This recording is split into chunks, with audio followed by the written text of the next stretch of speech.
quelques petites astuces en vrac. J'ai pas été capable de les mettre dans une catégorie en particulier.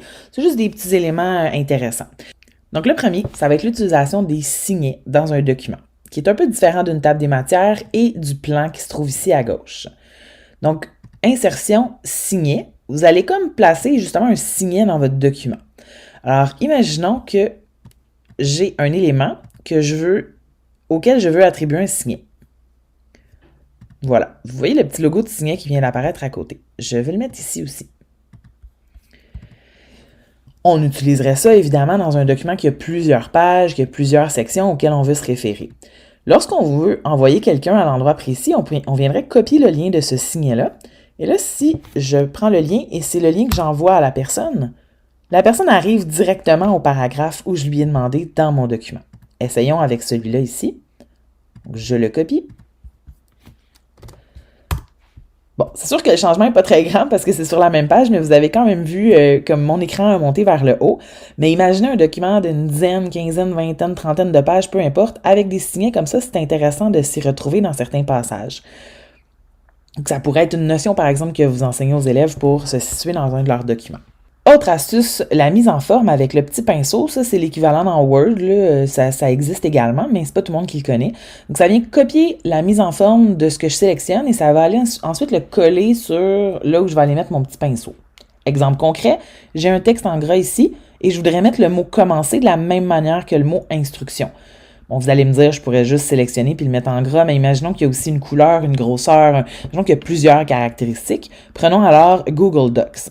Et je veux mettre commencer de la même couleur que Google Docs. Donc, je sélectionne ou je fais simplement mettre mon curseur au bon endroit. Je pèse sur mon pinceau. Là, il est venu enregistrer, regardez, il est sélectionné en ce moment. Il est venu enregistrer ma mise en forme et il ne me reste qu'à aller sélectionner le mot sur lequel je veux l'appliquer. Oui, je suis allée trop vite, j'ai pas pris mon Z, mais je viens d'appliquer exactement la même mise en forme que ce que mon pinceau avait sélectionné. Moi, personnellement, ça me fait gagner énormément de temps lorsque je fais des mises en page, des mises en forme. Un autre outil, pas du tout relié, mais l'historique des modifications. Donc, dans Doc, ou Sheets ou Slides, c'est la même chose et c'est au même endroit. C'est en haut ici, dans le petit texte qui indique les dernières modifications. Je peux aussi le trouver dans Fichier, historique des versions. Mais je préfère accéder ici, c'est plus rapide. Donc, en cliquant dessus, vous allez voir toutes les versions et le nom de la personne qui a travaillé sur la version. Évidemment, il y a juste moi, mais si vous étiez plusieurs dans le document, vous verriez qui. Et lorsque vous vous rendez à une version, vous allez voir en surbrillance qu'est-ce qui a été changé. Donc, on voit que j'ai enlevé le mot « OK » et que j'ai ajouté cette phrase-là. Ici, on voit que j'ai ajouté une phrase. Ici, donc, vous voyez quand même assez clairement, bon, ici, il n'y a pas eu de changement comme tel. Ici non plus, ça veut dire que c'est juste des enregistrements sans qu'il y ait eu de changement, mais là, ici, il y a eu beaucoup de changements.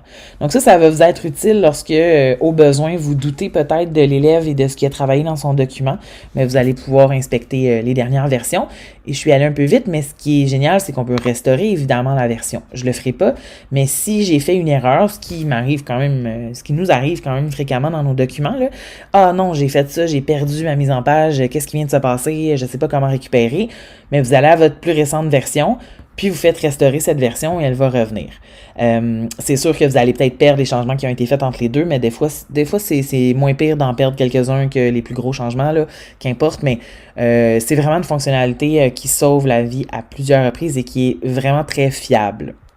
Dernière petite astuce ici qui vient tout juste d'être ajoutée cette année dans Docs, c'est la fonction de cocher une case. Donc, finalement, c'est sous forme de puce. Ils l'ont ajouté avec les puces et les numéros. Vous pourriez ajouter une case, il y a deux options. Soit lorsqu'on coche la case, on rature le texte, un peu comme une liste d'épicerie, ou sinon, on fait seulement cocher, par exemple, plus un choix de réponse. Alors, je donne un choix ici, soit à mon élève, et je viens choisir celle-là comme ça. Et là, la personne, l'élève, peu importe, n'a qu'à cocher la case. Si je prends l'autre option qui vient raturer et que je viens cocher, ça vient barrer. Donc, c'est vraiment une utilité différente l'une et l'autre.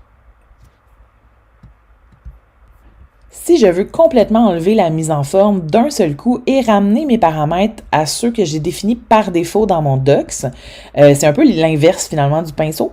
Je viens sélectionner mon texte et je pèse sur le T avec une barre, qui veut dire finalement supprimer la mise en forme. Et on va supprimer la mise en forme jusqu'où? Mais en fait, on va ramener aux paramètres par défaut de mon document. Et là, dans une autre vidéo, je vous montre comment mettre vos paramètres par défaut. Si vous aimez toujours la police Calibri, ben, en 12, ben, allez vous mettre ça par défaut. Ça va vous sauver la vie. À chaque fois que vous allez ouvrir un document, il est déjà paramétré pour vous. Mais imaginons que moi, je pense que c'est Arial 11, là, donc j'enlève ça et il revient en Arial 11, qui est comme lorsque je démarre un document vierge. Donc, je sais pas moi si l'élève va tout bousiller sa mise en page, puis c'est impossible à lire, ben sélectionnez tout, enlevez la mise en forme, puis ça va revenir par défaut. Un autre truc que j'utilise vraiment fréquemment, c'est la variation d'orientation de page. C'est-à-dire que ma première page est en format portrait, mais j'aimerais ça que ma deuxième page soit en format paysage. Dans Word et dans Docs, on peut le faire avec des sauts de section. Je croyais que c'était la seule manière de le faire, mais là, j'ai découvert une autre fonction dans Docs. C'est tout simplement, on sélectionne le texte qui est sur la page dont on veut changer l'orientation. On s'en va dans Format, orientation de la page. Là, on peut sélectionner soit au document entier, mais moi, c'est pas ça que je veux, juste au contenu sélectionné, et je le mets en paysage. Ah, il m'a créé une autre page. Attendez juste un instant. Voilà. Et ma page 2 est maintenant en paysage. Et là, il me restera à faire la chose suivante si ma page 3, elle, redevient en portrait. Donc, ça vous permet... ben là, vous imaginez les possibilités là, d'avoir, par exemple, un texte ici à l'élève, mais là, ici, c'est un tableau que vous voulez lui mettre ou une carte du monde ou peu importe. Fait que plutôt que d'avoir plusieurs documents, vous pouvez combiner ça dans le même et alterner le paysage et le portrait sans avoir à rotationner vos images et vos documents constamment.